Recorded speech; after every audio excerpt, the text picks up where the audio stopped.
Y mientras en República Dominicana se adelanta esta reunión entre ambos sectores, en Venezuela los dirigentes de la oposición, los dirigentes que están allí, continúan o se expresan los dirigentes opositores reaccionan a lo que está ocurriendo con este diálogo. Veamos esta nota. Para la fracción 16 de julio del Parlamento venezolano no hay posibilidad de llegar a un acuerdo con un gobierno que aseguran no ha dejado de mentirle al país. Quisiéramos estar equivocados, porque de lo contrario, si los resultados, como nosotros pensamos, van a ser adversos, vamos a seguir sumergiendo al pueblo de Venezuela en una situación de tristeza, de soledad. Y es que lo hemos venido advirtiendo, porque este es un régimen que se burla de las necesidades del pueblo. Desde el exilio, el dirigente opositor Antonio Ledesma dijo esperar que quienes acudieron al encuentro no decidan reconocer a una inconstitucional asamblea constituyente y mucho menos abogar por el cese de las sanciones internacionales. Levantar las sanciones, reconocer la constituyente, sería profanar las tumbas de los jóvenes escuderos que murieron luchando por la democracia venezolana. Sin embargo, quienes convencidos de que Venezuela necesita una salida urgente a la crisis y para ello atravesar necesariamente por un proceso de negociación, advirtieron antes de partir que no se firmaría un acuerdo que no beneficie al país.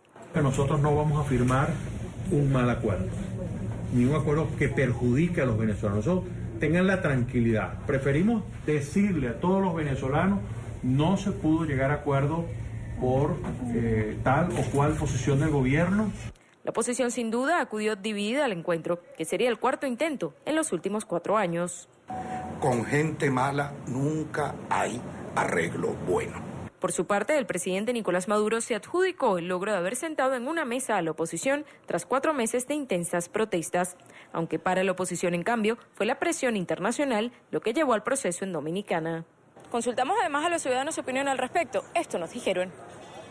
Las mejores expectativas positivas que nos puedan beneficiar a todos los venezolanos. Vayamos para donde vayamos, vamos a seguir igual. Si quieren resolver el problema, deberían de llegar a un acuerdo. ¿Y usted hoy qué cree que pasa?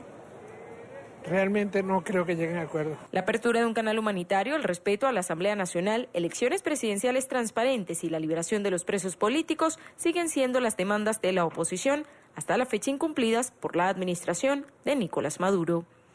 Desde Caracas, Venezuela, Daniela Zambrano, para la tarde de NTN 24. Gracias a Daniela por la información. Quiero saludar en esta parte del programa. Nos acompaña David Smolaski. David es hoy un líder de la oposición en el exilio. Era alcalde del municipio El Hatillo, uno de los más importantes del área metropolitana en Caracas, cuando tuvo que salir. Y hoy es responsable nacional adjunto de Voluntad Popular. Bienvenido, gracias por estar aquí. Gracias, Idania, por la invitación y saludo a todos los que nos están viendo hasta ahora.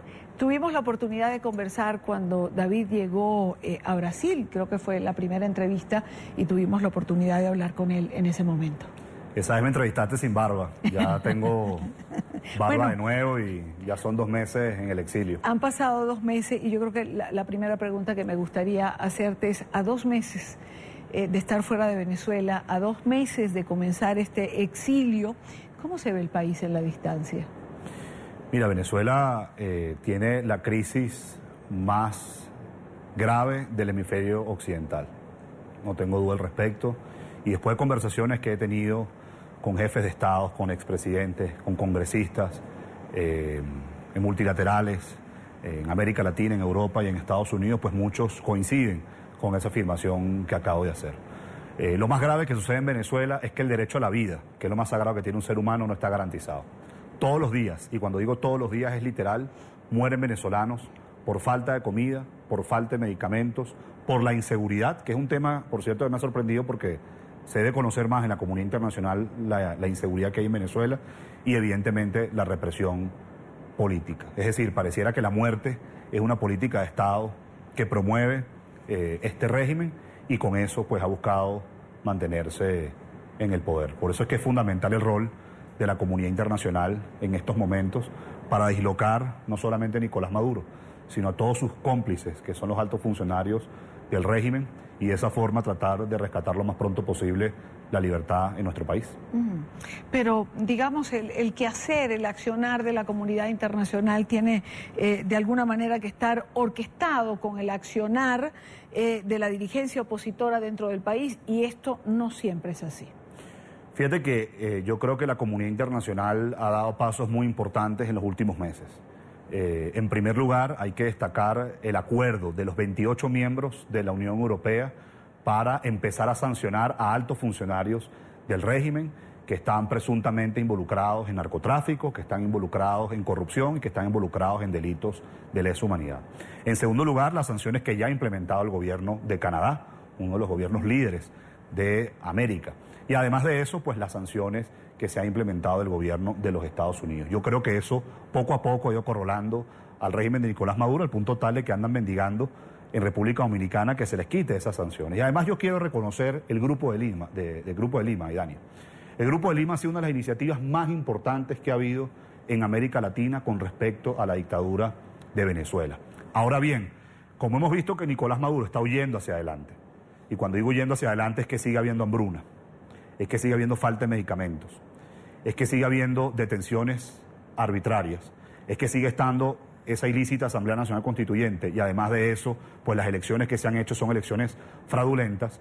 Quizás el paso de Lima, el Grupo de Lima, debería estar pensando en un próximo paso, y es ser más severo, y quizás empezar a plantear algo inédito en América Latina, que son sanciones al régimen venezolano, como las que ha adoptado Estados Unidos, como las que ha adoptado Canadá y como las que va a adoptar la Unión Europea. Yo creo que de esa forma es que definitivamente vamos a avanzar en conquistar una nación libre, segura, con democracia y justicia. Claro, tú hablas de las sanciones, de lo que se ha hecho a nivel internacional con las sanciones a representantes del régimen de Nicolás Maduro, pero en la mesa de negociación, uno de los puntos más importantes para los representantes del gobierno es precisamente que levanten las sanciones o que la oposición se pronuncie en relación a estas sanciones. Bueno, por eso te comentaba, por eso es que decía anteriormente que es muy importante que el gobierno de los Estados Unidos siga implementando sanciones, que el gobierno de Canadá siga implementando sanciones,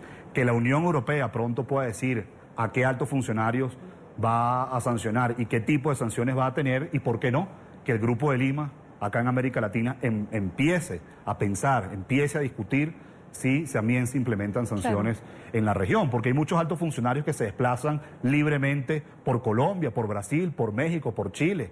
Jorge Rodríguez va una vez al mes, por ejemplo, a México. Ese señor que es el responsable de tantas muertes en el municipio Libertador por la inseguridad, que ha estado involucrado en tantos hechos de corrupción. Entonces, esos son los temas que hay que implementar para verdaderamente presionar a un régimen que hoy lo único que le interesa, lo único que le obsesiona es perpetuarse indefinidamente en el poder, y como dije anteriormente, lo más grave en Venezuela es que el derecho a la vida no está garantizado y el régimen siempre se va a hacer la vista gorda ante eso. No le va a importar que mueran venezolanos por falta de comida, por falta de medicamentos, por inseguridad o por represión política. Ahí está, como dijo Caritas hace unas semanas atrás, sí, 280.000 niños presentan síntomas graves de nutrición que pueden terminar en la muerte. Sí. El futuro de Venezuela. Estuve a Susana Rafali hace unos días atrás aquí, precisamente en el estudio con nosotros. Cuando yo tengo la oportunidad de conversar ahora contigo, con Antonio Ledesma, con Ramón Muchacho, con líderes opositores venezolanos que hoy están en el exilio, siempre termino haciéndome una pregunta. ¿Por qué pareciera que ustedes ven a Venezuela de una manera, pero los que están dentro la ven de otra? Mira, yo no voy a hablar por otros líderes de la oposición, voy a hablar por mí. Yo empecé en política hace 10 años. Tú lo sabes muy bien porque tú estabas aún en Venezuela. Y empecé como un dirigente estudiantil, como un estudiante de comunicación social que en ese momento me preparaba para ser periodista, y los tiempos se me adelantaron y me involucré mucho más rápido en la política y en la administración pública. Desde ese momento los venezolanos saben cuál ha sido mi posición ante Hugo Chávez, que es el creador de esta tragedia de Venezuela, y posteriormente con Nicolás Maduro. Desde que cerraron Radio Caracas Televisión, salimos a las calles con nuestras manos blancas a exigir libertad de expresión, a exigir garantía de los derechos humanos, a exigir democracia, a tal punto que lideramos una campaña nacional que contra todo pronóstico le ganamos a Hugo Chávez, y fue la única derrota electoral que tuviera Hugo Chávez. Yo formo parte de la generación que creció en dictadura. y los que son menores que yo nacieron en dictadura. Uno no sabe a ciencia cierta lo que es la libertad de expresión, la libertad de desplazamiento, la libertad económica. Uno no sabe a ciencia cierta lo que es la democracia. Uno no sabe a ciencia cierta lo que es vivir en un país seguro, sin miedo, que uno pueda caminar por una calle a las 2 de la mañana sin temor a que lo vayan a asesinar. Uno sabe lo que es a ciencia cierta de ese país que nos contaban nuestros padres y nuestros abuelos, que era una referencia en América Latina por la alternabilidad de poder cuando reinaba en la región dictaduras y conflictos armados. Entonces yo creo que con esa cicatriz que nosotros hemos crecido, cuando digo nosotros, mi generación, claro, pues en lo particular yo tenía una posición muy clara. Cuando fui dirigente estudiantil, cuando fui uno de los fundadores de Voluntad Popular y cuando fui electo alcalde. Porque cuando yo fui electo alcalde, que Maduro nos invitó al Palacio de Miraflores y me terminó expulsando de esa reunión, le dije que uno, yo no iba a ser un alcalde de recoger la basura, ni tener la Plaza Bolívar de Latillo impecable, sino que iba a tener una posición firme, frontal y clara ante la crisis que tuviese Venezuela. Y en segundo lugar, le dije que las democracias no son solamente elecciones, porque él se jacta de decir que en Venezuela hay democracia porque ha habido elecciones prácticamente todos los años. La democracia moderna es mucho más que eso. Separación y autonomía de los poderes públicos, alternabilidad de poder, garantía de los derechos humanos, respeto a las minorías. Todos esos temas en Venezuela no están garantizados. Por eso en Venezuela hoy no podemos hablar de democracia. En Venezuela hay una dictadura y que en la ciencia política yo me atrevería a decir que estamos de un régimen autoritario transitando a un régimen totalitario. Cosa aún peor, porque el totalitarismo lo que busca es que el individuo, el ser humano, dependa única y exclusivamente del Estado. Perdóname que me haya extendido. No, está casi llegando, porque, con esa dependencia del Estado, con el carnet de la patria, con los CLAP, es que precisamente se está manipulando el resultado electoral. David, recordémosle a nuestra teleaudiencia, ¿por qué sale David Smolaski de Venezuela? Yo fui injustamente destituido de mi cargo como alcalde el 9 de agosto de este año. Fui inhabilitado y además de eso tengo una orden de arresto para la cárcel del Helicoide administrada por la Policía Política de Venezuela, el SEBIN.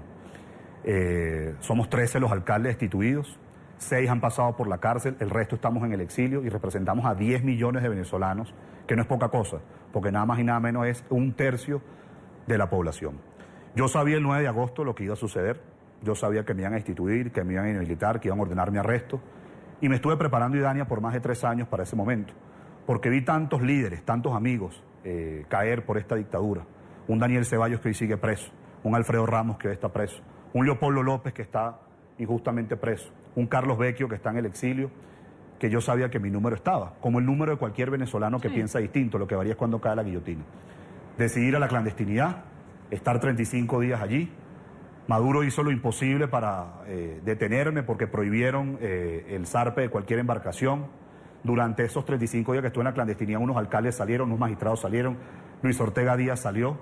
El Latillo lo tomó por completo el SEBIN con distintos puntos de control en las noches, en la madrugada, en la mañana.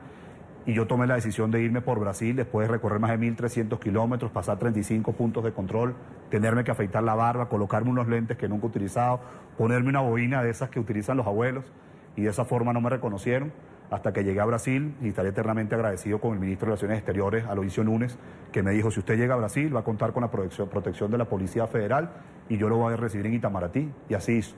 Y eso se lo agradeceré eternamente. ¿Cómo pasan los puntos de control? Por puntos de control pasó la fiscal Luis Ortega Díaz. Por puntos de control pasó Antonio Ledesma. ¿Cómo pasan por los puntos de control? Bueno, como te decía, yo me afeité, me coloqué unos lentes y una boina de los abuelos. Tú sabes que yo, cuando estudié comunicación social, vi actuación. Y en la clandestinidad empecé a actuar, a practicar, como si fuese un monaguillo, un seminarista, alguien que ayuda a un cura. E incluso cambié mi acento de español y hablaba con acento más andino o colombiano, ¿no? Y entonces así me manejé durante ese trayecto de varios días, pasando por diferentes estados, por distintas ciudades del país, durmiendo en diferentes sitios, kilómetros que yo estuve solo manejando, kilómetros donde otra gente me ayudó. Por ti. Y logré entonces llegar Cuando saliste, a Brasil. cuando llegaste, cuando pusiste un pie en Brasil, ¿qué pensaste en ese minuto? Pensé en mi abuela, porque mi abuela salió de la Unión Soviética y de Cuba. Y cuando mi abuela salió, fue víctima 2 veces del comunismo. Cuando mi abuela salió de La Habana, por culpa de los Castro en el año 70, ella me dijo de pequeña que tuvo que pasarle el candado a su casa caminar y no ver su casa, no quiso voltear y ver su casa nuevamente.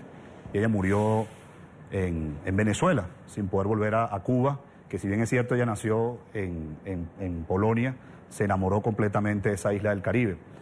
Y yo cuando pasé la frontera, que además detecté un punto vulnerable, porque la frontera de Brasil y Venezuela es muy grande, yo no quise voltear. Y no quise voltear porque estaba dejando a mi familia, estaba dejando a mis amigos, estaba dejando a mis vecinos, estaba dejando a mi municipio de Latillo, a mi equipo, y a toda esa gente que me ha hecho cada día un mejor profesional, una mejor persona, un mejor político. Dejaba atrás también a una generación de jóvenes que ha dado hasta la vida por tener libertad.